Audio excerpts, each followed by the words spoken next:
The fighting stopped, but Washington's private diplomatic struggle over Middle East policy is only just starting now as officials work behind closed doors to reshape regional stability. The Israel-Lebanon border has remained a violent flashpoint for decades. This isn't a simple border dispute. Instead, the region sees constant proxy wars, heavy artillery strikes, and intense aerial campaigns that regularly devastate the surrounding landscape, leaving a lasting impact on the local territory. Since March 2nd, Israeli strikes have intensified, destroying many buildings and homes throughout southern Lebanon, leaving widespread destruction across the region. Official records show these attacks killed over 2,000 people and forced more than 1 million individuals to flee their homes, leaving them displaced and without stable shelter. This humanitarian crisis is forcing world leaders to find a way to stop the violence before it spreads even further.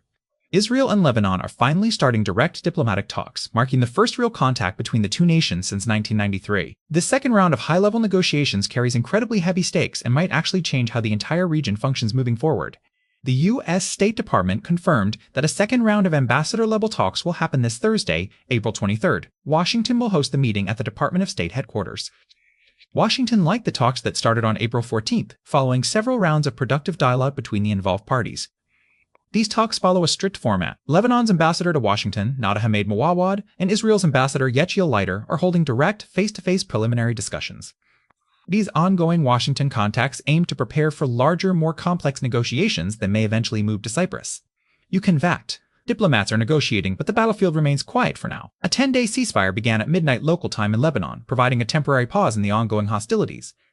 As President Donald Trump announced this ceasefire, trying to force a brief period of stability across the entire region. The political talk around the ceasefire is as heated as the actual combat. Iranian President Masoud Pezeshkian argued that diplomacy forced Israel's hand, claiming Hezbollah and other groups lack the power to continue their attacks right now. Meanwhile, the Israeli Foreign Ministry shared a controversial long-term plan. Foreign Minister Israel Katz told reporters at a press conference that Israel wants peace and normalization with the Lebanese state. This stance remains a point of intense debate.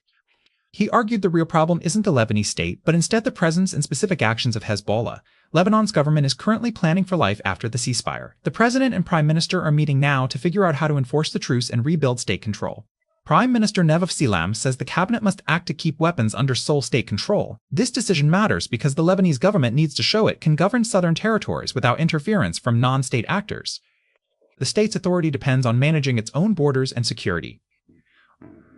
The human cost is the most tragic part of this diplomacy. While some Lebanese citizens are returning to southern homes after the ceasefire, many others still live in Beirut's street tents, terrified that the peace might break at any moment.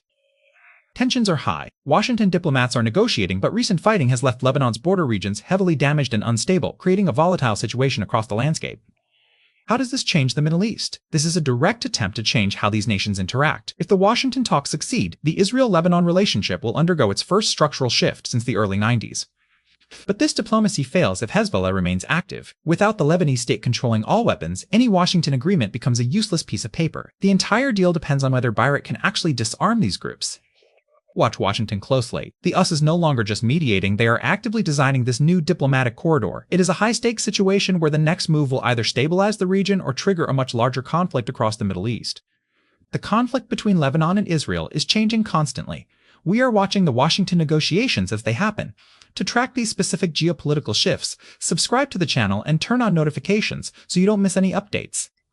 Can diplomacy actually replace weapons in this region? This remains a critical question for global stability. Tell me what you think in the comments.